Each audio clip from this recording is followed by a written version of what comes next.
ప్రస్తుతం మనతో పాటు ప్రముఖ ఆధ్యాత్మికవేత్త ఆస్ట్రోన్యూమరాలజర్ జయప్రద గారు మనతో ఉన్నారు. మేడంతో మాట్లాడదాం. నమస్కారం మేడం. నమస్తే అమ్మా, శ్రీమాత్రే నమః. మేడం, నక్షత్రాల సిరీస్ లో భాగంగా ఈ రోజు మనం పూర్వాషాఢ నక్షత్రం గురించి మాట్లాడదాం. ఏంటి నక్షత్రం యొక్క ప్రత్యేకతలు, వీళ్ళ గుణగణాలు ఏ విధంగా ఉంటాయి, జీవితంలో వీళ్ళు ఏం చేస్తే అభివృద్ధి బాటలో పయనిస్తారు, ఉద్యోగం బెటరా, వ్యాపారం బెటరా, అలాగే వీళ్ళకి కలిసి వచ్చే పరిహారాలు కావచ్చు, వివాహ వ్యవస్థ, డబ్బు పరంగా ఎలా ఉంటుంది, వీళ్ళ జీవితంలో ప్రతి విభాగం గురించి తెలియచేయండి. తప్పకుండా. పూర్వాషాఢ నక్షత్రం అనగానే మనకి నక్షత్రాధిపతి శుక్రుడు. సో అందువల్ల ఏంటంటే వీళ్ళకి శుక్రుడు ఒక కళలన్నీ వీళ్ళకి బాగా అందుబాటులోకి అనుకూలంగా ఉంటుంది. చాలా మంది మనం యాక్టర్స్ కానీ, డైరెక్టర్స్ కానీ, తర్వాత సింగర్స్ కానీ, రైటర్స్ కానీ తీసుకోవాలంటే ఈ నక్షత్రం వాళ్ళు తీసుకోవచ్చు. అంటే వీళ్ళతో రాయడం విధానం మొదలు పెడితే వీళ్ళు చక్కగా ఎదుటి వాళ్ళకి అర్థం విధంగా రాసే విధానంలో వీళ్ళకి ఒక మంచి అంటే శుక్రుడు ఒక అనుగ్రహానికి ప్రేమతత్వం అనేది వస్తుంది అనమాట. అంటే వాయిస్ లో కానీ, మాట్లాడే రాసే విధానంలో కానీ, డైలాగ్ డెలివరీస్ లో కానీ అన్ని కూడా అది హృదయానికి అద్దుకునేట్టుగా ఉంటాయన్నమాట. సో అగ్రెసివ్ గా ఉంటాయి, సాఫ్ట్ గా ఉంటాయి, సాఫ్ట్ గా నిదానం వెళ్తాయి. అలాంటి దాని రంగంలో రాణించగలరు వీళ్ళు. కానీ నక్షత్రం ఉండేది ధనస్సు రాశిలో ఉంటుంది. ధనస్సు రాశి అధిపతి గురువు. సో గురువు యొక్క శుక్రుడు ఒక అనుగ్రహం వీళ్ళిద్దరికి ఉంటుంది, వీళ్ళకి ఉంటుంది, ఇద్దరు అనుగ్రహం వల్ల. సో మెయిన్ మనకి ఏంటంటే గురువు యొక్క శుక్రుడు ఒక అనుగ్రహంతో వీళ్ళది ఎలా ఉంటుందంటే జీవితంలో ఎటువంటి ఇబ్బందులు లేకుండా కంఫర్ట్ జోన్ లో వెళ్ళిపోతారు. ఎంత కంఫర్ట్ ఉంటుందంటే తిండికి బట్టకి ఎప్పటికీ లోటు ఉండదు. సో నడుస్తూనే ఉంటుంది వాళ్ళకి. వీళ్ళు పుట్టడం వల్ల తల్లిదండ్రులకు బాగా కలిసి వస్తుంది. ఇంకా తల్లిదండ్రులు ఏదైనా సంబంధించుకోలేదు, సంపాదించుకోలేదు, ఏ ఆస్తులు లేవు, లేదా మంచి ఉద్యోగం లేదు, వీళ్ళు పుట్టడం వాళ్ళకి బాగా కలిసి వస్తుంది. అయితే వీళ్ళకి శుక్రుడు ఒక అనుగ్రహం వీళ్ళకు ఉంటే వీళ్ళు కూడా అనుభవించగలరు. శుక్రుడు అనుగ్రహం వీళ్ళకి లేదనుకోండి, ఖచ్చితంగా అనుభవించగలరు. అలాగే తల్లిదండ్రుల్లో కూడా తల్లి కానీ తండ్రి కానీ శుక్రుడు ఒక అనుగ్రహం లేదనుకోండి, సో వీళ్ళు ఖచ్చితంగా వాళ్ళకు కూడా అంత ఎఫెక్టివ్ గా పనిచేయదు. అందుకని శుక్రమాదశ వీళ్ళు పుట్టడంతో శుక్రమాదశ 20 ఏళ్ళు పూర్వాషాఢ నక్షత్రంలో 1వ పాదంలో పుట్టంటే 27 శుక్రమాదశ. అంటే ఆల్మోస్ట్ చిన్నప్పటి నుంచి స్కూల్ ఎడ్యుకేషన్ అయిపోయే వరకు వీళ్ళు కంఫర్ట్ జోన్ అంత. కాకపోతే ఇక్కడ మళ్ళీ ట్విస్ట్ ఏంటంటే బుధుడు బాగుండాలి. బుధుడు బాగాలేకపోతే చదువు రాదు. చదువులు చాలా ఆటంకాలు. చదువు లేని వాళ్ళు మొద్దుల్లో ఉండే వరకు పూర్వాషాఢ నక్షత్రం ఉండే. ఎంత బాగా రాస్తారో, ఎంత బాగా చదువుతారో, కానీ అంత బాగా ఎడ్యుకేషన్ లో ఇబ్బంది పడే వాళ్ళు కూడా పూర్వాషాఢ నక్షత్రమే. సో పూర్వాషాఢ నక్షత్రానికి ఎడ్యుకేషన్ తక్కువ, ఎంత తక్కువ ఉంటుంది 90% ఉండదు, 10% మనం వేసుకోవచ్చు. ఎందుకంటే లగ్నం బాగుండి లగ్నానికి శుభగ్రహాలు బాగుంటే కనుక ఖచ్చితంగా టాప్ లెవెల్లోకి వెళ్తారు. ఎందుకంటే అది భాగ్య రాశి, ధనస్సు రాశి సహజంగా. సో అంటే భాగ్యానికి, అదృష్టానికి ఏ కొదవ లేకుండా వెళ్తారు. అయితే అదృష్టం, భాగ్యం అనేది ఎంత ఉంది అనేది వాళ్ళ లగ్నానికి సంబంధించి ఉంటుంది. లగ్నంలో ఒకవేళ శుభగ్రహాలు దృష్టి ఉన్నా, పాపగ్రహాలు దృష్టి లేకుండా ఉంటే మంచి రేంజ్ లో, హై రేంజ్ లోకి వెళ్తారు. లేకపోతే అలా లైఫ్ వెళ్తుంది. ఒక నీటి ప్రవాహం కదలకుండా అలా వెళ్తున్నప్పుడు ఎలా ఉంటుందో అలానే జీవితం ఉంటుంది వీళ్ళకి. అంతేగాని ఏదో గొప్పగా వండర్స్ చేస్తారనేది లేదు ఈ నక్షత్రం. ఏ ప్రొఫెషన్స్ లోకి వెళ్తే బాగుంటుంది అంటారు? ఎక్కువగా మెయిన్ మాక్సిమం ఏంటంటే చదువు ఉండదు అన్న వీళ్ళకి. వీళ్ళు టెక్నికల్ గా నేర్చుకుంటారు వర్క్ ని. అంటే సహజసిద్ధంగా నేర్చుకోవాల్సిన, చదవాల్సిన టైం చదవలేం కనుక పని నేర్చుకుంటారు. ఎలాంటి పని నేర్చుకుంటారు అంటే అన్ని రంగాల్లో పని నేర్చుకోగలరు. ఇప్పుడు ఒక అబ్బాయి ఒక హోటల్లో ఒక సర్వర్ గా జాయిన్ అయ్యాడు. అక్కడి నుంచి ఆర్డర్స్ తీసుకోవడంలాగా, అక్కడి నుంచి ఆర్డర్స్ నుంచి ఆ హోటల్ పెట్టడం ఎలాగా, ఆ హోటల్ పెడితే ఎంత ఖర్చు అవుతుంది, మెయింటెనెన్స్ ఎలా, అవన్నీ నేర్చుకుంటారు. ఇప్పుడు ఒక సర్వర్ లాగా ఉండదుగా, అలా ఉండడు అబ్బాయి.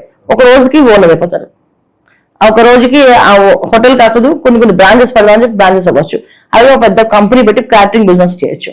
ఇలా డెవలప్ అవుతారు వాళ్ళు. అంటే వాళ్ళ దగ్గర ఉన్న ఆలోచన శక్తి ఎలా ఉంటుందంటే సంపాదించాలనే తెలివితేటలు ఎక్కువగా ఉంటాయి వీళ్ళకి.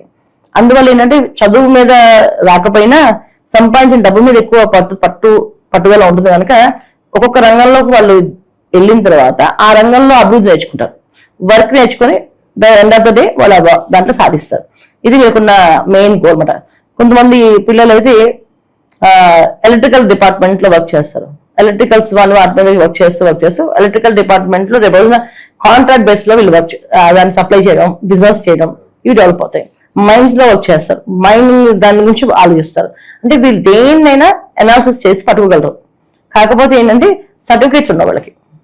ఒక డాక్టర్, ఒక అబ్బాయి కాంపౌండర్ పనిచేస్తారు, ఒక డాక్టర్ గా రాసే మెడిసిన్స్ అన్ని గుర్తుంటాయి. నెక్స్ట్ ఆ మెడిసిన్స్ ఏమేమి రాయాలో చెప్పగలుగుతాడు. కానీ సర్టిఫికేట్ కావాలి కదా, అది ఆపరేషన్ చేస్తానంటే, కానీ సర్జరీ చేసేంత క్యాపబిలిటీస్, ఎక్స్పీరియన్స్ తెచ్చుకుంటారు వీళ్ళు. ఇది వీళ్ళకున్న తత్వం. అంటే వాళ్ళ దగ్గర ఏంటంటే నేర్చుకునే తత్వం ఏంటంటే ఏ విద్యను నేర్చుకుంటారు అంటే శుక్రాచార్యులు ఎలాంటి విద్యనే నేర్చుకునేవాళ్ళు. సో రాక్షసుడికి ఆయన దేవత, అంటే రాక్షసుడికి గురువు ఆయన. సో రాక్షసులందరికీ ఆయన దేవత కింద లెక్క. సో అంటే ఏంటి అంటే ఏ విద్యనైనా నేర్పించగలదు, ఏ విద్యనైనా చేయించగలదు. సో ఆ నక్షత్రంలో పుట్టిన వాళ్ళకి మరి ఆ విద్యలు వస్తాయి కదా. సో ఇక్కడ మనం తీసుకోవాల్సింది అంటే వాళ్ళ జాతకాన్ని చూసుకొని ఆ లగ్నానికి ఎవరెవరు పాపగ్రహాలు, ఎవరెవరు శుభగ్రహాలు, అప్పుడు వీళ్ళు ఏ రంగంలో రాణించగలరు అని జాతకాన్ని చూడాలి తప్ప ఓన్లీ నక్షత్రం ప్రకారం ప్రిడిక్షన్స్ మనం చెప్పడానికి ఉండదు. సాధారణంగా వీళ్ళు ఎక్కువగా ఎక్కడ నష్టపోతూ ఉంటారు, మరి ఎలాంటి మార్పులు చేసుకోవడం ద్వారా వీళ్ళ జీవితంలోకి అభివృద్ధిలోకి వస్తారంటారు? ఎక్కువ నష్టపోయేది ఏంటంటే చాలా వరకు మాటలు చాలా డిఫరెంట్ లాంగ్వేజెస్ వాడతారు కోపం వచ్చినప్పుడు. సో తిడతారు, ఆ తిట్లు మామూలు తిట్లు ఉండవు, అది వేరే లాంగ్వేజ్ తిట్లు ఉంటాయి. ఆ తిట్ల వల్ల వీళ్ళు నష్టపోతారు. ఎందుకంటే వాళ్ళు తిట్టే తిట్లు ప్రతి ఒక్కరు మనసుకి బాగా తగులుతుంది, మనసులో పెట్టుకుంటారు. వీళ్ళకి అవసరం వచ్చినప్పుడు మనం చేద్దాం అని చెప్పి కోపం ఉంటుంది కనుక అది వీళ్ళకి నష్టపోయేది ఒకటి. రెండోది, ఆ కోపం వచ్చినప్పుడే వాళ్ళు ఆ ప్రతాపాన్ని చూపిస్తారు తప్ప ఆ తర్వాత వాళ్ళ మీద ఏముండదు. కానీ మీరు చేసిన పని ఏదైతే ఉందో పురుష నక్షత్రం వాళ్ళు ఖచ్చితంగా వాళ్ళు డెఫినెట్ గా గుర్తు పెట్టుకొని సమయం వచ్చినప్పుడు గట్టి దెబ్బ కొడతారు. కానీ మీతో ట్రావెల్ చేస్తారు వాళ్ళు. ఎలాంటి ఈ నక్షత్రం వాళ్ళతో ఎంత బాగా ట్రావెల్ చేస్తుంటే ఏమనరు, సరే ఓకే నీ కోపం వచ్చి మాట్లాడే సర్లే పర్లేదు అని చెప్పి అడ్జస్ట్ అయిపోయినట్టు ఉంటారు. కానీ డెఫినెట్ గా అది ఒక పగబట్టిన పావులాగే చుట్టూ పూర్వశ నక్షత్రం వాళ్ళకి ఉంటారు. చుట్టూ ఉన్న వాళ్ళు ఎప్పుడు పగబట్టిన పావులే. 100% వాళ్ళు ఏదో మంచి వాళ్ళని కాదు, చూడడానికి అంతా సాఫ్ట్ గా అనిపిస్తాయి కానీ అవి అవసరం ఉన్నప్పుడు పగబడతాయి. అందుకే ఏం చేస్తారు, వీళ్ళు చేసుకోవాల్సింది నోరుని కంట్రోల్ పెట్టుకోవడం అండ్ కోపం వచ్చినా ఆ క్షణాన్ని అరవకుండా సో దాన్ని సంపాదించుకొని సరే ఎలా చేస్తే బ్యాలెన్స్ అవుతుందో అని చెప్పి ఆలోచించుకోవడం. ఈ రెండు చేయగలిగితే బ్రహ్మాండంగా సాగుతుంది. వీళ్ళు లైఫ్ లాంగ్ చేసుకోవాల్సిన పరిహారాలు అంటే ఏం చెప్తారు? భార్యను బాగా ప్రేమించాలి వీళ్ళు. భార్యను ఎక్కువ మాట అనకూడదు. జనరల్ వీళ్ళు కోపంతో వాళ్ళని చూపిస్తుంటారు, అది చూపించకూడదు. తల్లిదండ్రులు మేము చూపిస్తారు, తల్లిదండ్రులు ఏమనకూడదు. తల్లిని ముఖ్యంగా ఏమనకూడదు. ఎందుకంటే స్త్రీ సంబంధించిన గ్రహ సంబంధించిన అంటే శుక్రుడు అంటే ఒక స్త్రీ కారకుడు అంటాం మనం. సో అంటే ఏంటంటే ఒక స్త్రీ ఒక అనుగ్రహం ఎలా ఉండాలి అంటే శుక్రుడు ఒక అనుగ్రహం బాగుంటే ఇంట్లో మంచి అమ్మాయి, అనుకూలమైన భార్య, అనుకూలమైన పిల్లలు పుడతారని చెప్తుంటారు.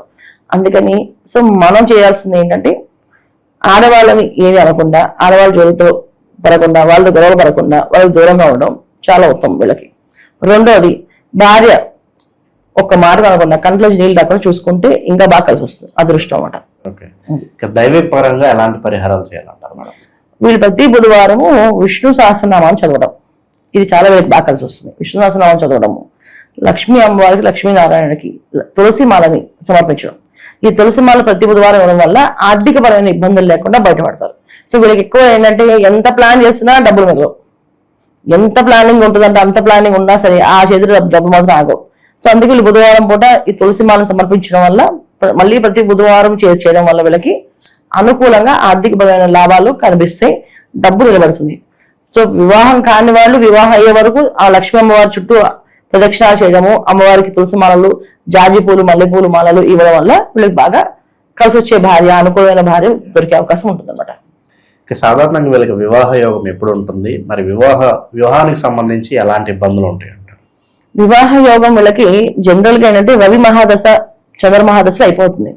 ఒకవేళ అది వద్దు అని ఆగారు అంటే ఇక చాలా కష్టం వివాహం అవడం. ఎందుకంటే జనరల్ గా వివాహ గడియలు వీళ్ళకి చాలా తక్కువగా ఉంటాయి. ఎందుకంటే రవి మహాదశలో శని భగవానుడు అంతర్దశ వచ్చినప్పుడు వివాహం అయ్యే అవకాశం ఉంటుంది, గురువు అంతర్దశ వచ్చినప్పుడు వివాహం అయ్యే అవకాశం ఉంటుంది. అది లేదు. చంద్ర మహాదశలో సేమ్ మళ్ళీ రవి గురువు వీళ్ళు యోగిస్తారు. వీళ్ళు కూడా యోగించట్లేదు అంటే ఈ జాతకాన్ని చూడాలి ఇప్పుడు ఎప్పుడవుతుంది వివాహ గడియలు. అంతేగాని మనం నక్షత్ర ప్రకారంగా తీసుకోలేం. అలాగే మేడం, కంపాటబిలిటీ పరంగా చూసుకుంటే ఏ రాశి వాళ్ళని పెళ్లి చేసుకోవచ్చు, ఏ రాశి వాళ్ళకి దూరంగా ఉండాలి, అలాగే బిజినెస్ పరంగా కూడా పార్ట్నర్షిప్ పరంగా కూడా చెప్పండి కంపాటబిలిటీ పరంగా. ఎక్కువ వ్యాపారాలు చేస్తారు, ఉద్యోగాలు చాలా తక్కువ. వీళ్ళు ఏంటంటే పని వచ్చే వరకే ఉద్యోగాలు, వ్యాపారాలు ఎక్కువ ఇంట్రెస్ట్. సో వ్యాపారాల్లో పార్ట్నర్షిప్ ఎలా ఉండాలంటే ఎదుటి వాళ్ళ గురించి దగ్గర తీసుకోవాలంటే కొన్ని వీళ్ళ జాతకం మళ్ళీ వాళ్ళ జాతకం వాళ్ళ నక్షత్రం చూసుకోవాలి. ఎందుకంటే ఒక్కొక్కసారి వీళ్ళు ఏది మోసపోరు, చాలా తెలివైన వాళ్ళే ప్రాక్టికల్ గా చేసుకుంటూ వెళ్తారు. వన్స్ ఎప్పుడైనా సరే మోసపోయే అవకాశాలు జాతకాలు ఉంటాయి కదా, అలా మోసపోయే అవకాశం ఉంటుంది కనుక చాలా జాతకాలు చూపించాలి. ఇది ఇంకా వివాహ జీవితంలో ఎటువంటి అమ్మాయిని చేసుకోవాలి అని అంటే కొన్ని నక్షత్రాల వాళ్ళు వీళ్ళకి సూట్ అవుతారు. ఉత్తరాషాఢ, తర్వాత కృత్తిక నక్షత్రం వీళ్ళు బాగా సూట్ అవుతారు. అంటే వీళ్ళ అండర్స్టాండింగ్, వాళ్ళ ఆలోచన విధానం ఒకేలా ఉంటుంది, కొంచెం ముందుకు వెళ్ళొచ్చు. తర్వాత అశ్విని, తర్వాత వాళ్ళు కూడా కొంచెం ప్రాక్టికల్ గా వీళ్ళు చెప్పిన విషయాలని వాళ్ళు అనాలిసిస్ చేయగలుగుతారు. ఎందుకంటే పూర్వాషాఢ వాళ్ళకి ఎంత కంఫర్ట్ జోన్ ఉంటుందో అంత హంగమాలు ఉండవు. అంత హంగమా అంటే అంత సోక్ చేసుకోవాలని ఉండదు. ఉన్నది ఎలా ఉందో అలాగే చేద్దాం అని చెప్పి ఆ లక్షణం ఉంటుంది. ఇది అబ్బాయిలకి.